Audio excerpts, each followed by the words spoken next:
Hi, my name is Jerry Croft. I made a video about 3 months ago. This was the video right here called 12,000 BC, Two Extinction Level Events We Know Nothing About. Now, it's very detailed, got a lot of important science in it, but I said it was based on a book that had not yet been published. And I said, I'll get in touch with you when, when that book is out. Well, it didn't come out for another 3 months, and finally the book is out. And I said there 18,000 people watched it, and I have like 29,000 subscribers. So this is to just remind you that the book is out. And if you were thinking, wow, where the hell is this book? Well, here it is. So I'm going to give you like a 4-minute refresher. Here's what we learned in that video and in that book, which you haven't read yet. And that is that if you went to college before, and you graduated college before 2015, all of this is new. This is all new science, okay? Everything that you were taught about the ice ages and extinctions of the megafauna, woolly mammoths and so forth, that was basically wrong, okay? So all of this stuff is new. So here's an introduction now to that old talk, very quickly.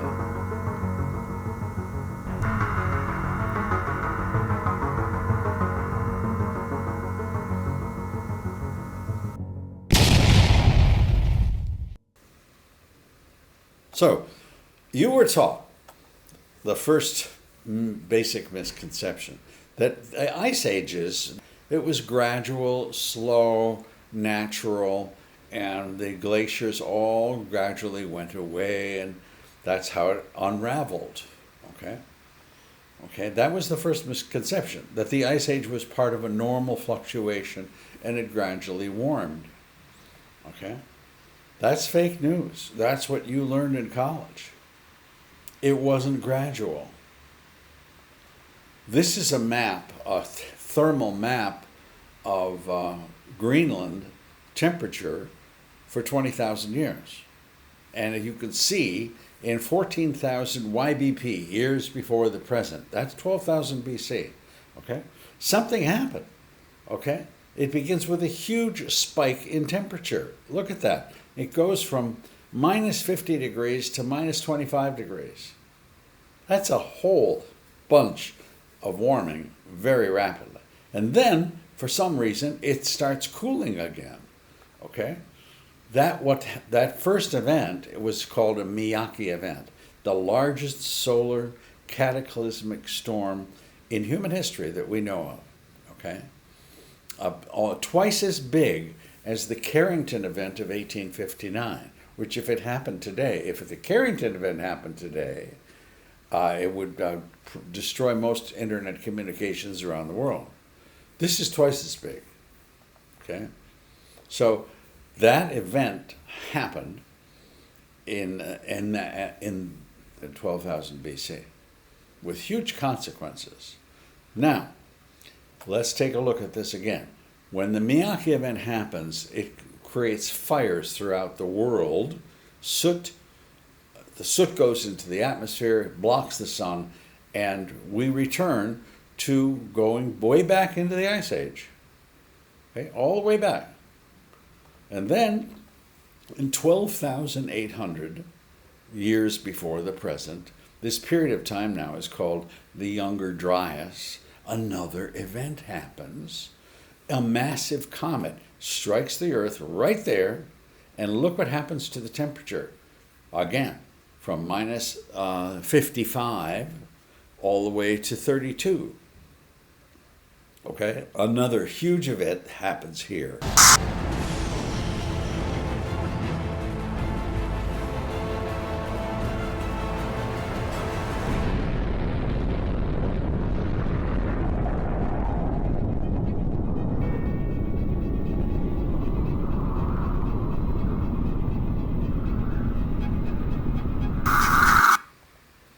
Now, it set off fires, and those fires allegedly burned 10% of the vegetation on Earth. Now imagine 10% of the United States vegetation is on fire. Okay, this is happening in the Northern Hemisphere and in Northern Europe. And you see that black line? That's called the black mat. It's soot, and it has been found on 3 continents. So there were massive fires back then. They also created huge mega floods, like the size of Lake Erie and Lake Ontario, dumping themselves in a matter of days. Volcanoes, earthquakes, damage to the ozone layer, okay, and mass extinctions.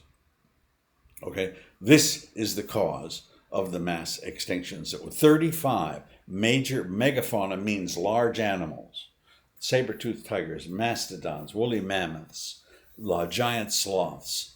Those animals go extinct within a matter of a few thousand years. So the second misconception in this video and in this book is that human hunters, that's what you were taught, human hunters killed them all. They were eating the meat and they killed them all, and that's how they went extinct. Not true. Okay, just not true. Fake news that you absorbed and took your exams in anthropology and archaeology, and whatever. So, sure, some human hunting did kill woolly mammoths, okay? But it can't explain the discrepancies. Look, 82% of the megafauna in the Americas went extinct. 16% of the megafauna went extinct in Africa. That's a huge difference. Human beings, Africa, for thousands of years. Why did they only take out 16% of the megafauna? Okay, because that's what took out, that's the debris field of the comet. All right, it affected North America, it affected Northern Europe, and it spared Africa. It didn't hit Africa, and that's why there were so few extinctions in Africa. It wasn't human hunting. It was a comet. And don't forget that in this catastrophe that happened, human beings were also threatened by extinction. The Clovis people of North America, there were settlements all throughout Canada and North America of the Clovis. They just disappeared. DNA studies have shown that human DNA lineages were just wiped out. Okay? So that's the first part of this incredible story that was in the larger video. I'm giving you just a very quick preview here. All right, now we also asked another question. I'm a psychologist, so I wanted to know, were there advanced human civilizations that were wiped out by these catastrophes? Like, were there advanced societies that existed before the Ice Age or before 12,000 BC? And we looked at all of the things that Graham Hancock and those other folks on YouTube are talking about. Atlantis, maybe that existed. Gunung Padang certainly existed.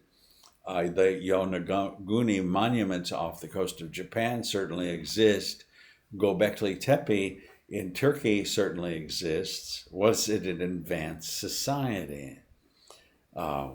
What's the evidence that they had advanced tools, a written language? Was there such a culture? And the answer from my review of the literature is no. Sorry to disappoint Joe Rogan, but the answer, there's just insufficient evidence that the Göbekli Tepe is probably the best example, and it's only been 10% excavated, so maybe we'll discover other things, but it doesn't go back that far, and they've only found stolen tools there. So instead, we concluded that human cultural evolution continues to be a gigantic mystery. What do you mean by that? I mean this. Look, something gigantic happened to Homo sapiens in the last 8,000 years. Look at that skull. That skull is an anatomically modern Homo sapien that is 233,000 years old. Okay, you could have mated with that individual. We were taught in high school Homo sapiens started 50,000 years ago. No, 233,000 years ago, we were on this planet as anatomically modern Homo sapiens. Okay? But the weird thing is this is our first written language. Wow. This is Sumeria, the first really advanced society. They discovered the wheel and 26 different other technological advances. This is Egypt. Okay? So I was kind of generous and said, 8,000 years, that's the total period of time for advanced human society. Why did it take so long? It's the 96th percentile of our existence on this planet. Why were we so stupid for so long? So uninventive, so uncreative? Why? Well, there are traditional explanations, and we looked at all that in the book, but I also thought I would give you a stranger, an unusual hypothesis to explain it, which I'm not going to go into here, but it's there. All right, so human intellectual growth has been exponential in the last 8,000 years. There's no other way to say it, okay? Sumeria, 4,000 BC. Egypt, and then we're getting very, very smart very, very quickly, and we start the Industrial Revolution, and in a matter of a few thousand years, we're ready to destroy the planet. All happening in 8,000 years. So we are left with very big mysteries like, I hope there's going to be some more research because we haven't answered why we were so slow for so long. There are more theories coming, hopefully. Need to keep an open mind, but I hope you'll also pay attention to the weird theory that I present at the end of this book. So, a final comment. For some reason, archaeology and anthropology don't like this. They're soft sciences versus hard science. They don't accept this. They're resistant to it. I don't know if they're just resistant to change. All the information that is provided in this book on this subject comes from nuclear chemists, from oceanographers, from solar physicists, from nuclear physicists, from natural scientists, from cellular biologists, from geoscientists, from climatologists, not from anthropology and archaeology. Okay? And this is really good science, and it really shakes up how we see the world. There is a group called Comet Impact Scientists. There are 63 scientists from 55 different universities. They're studying the comet impact, okay, that occurred. Okay, but it's still not part of the establishment, the mainstream.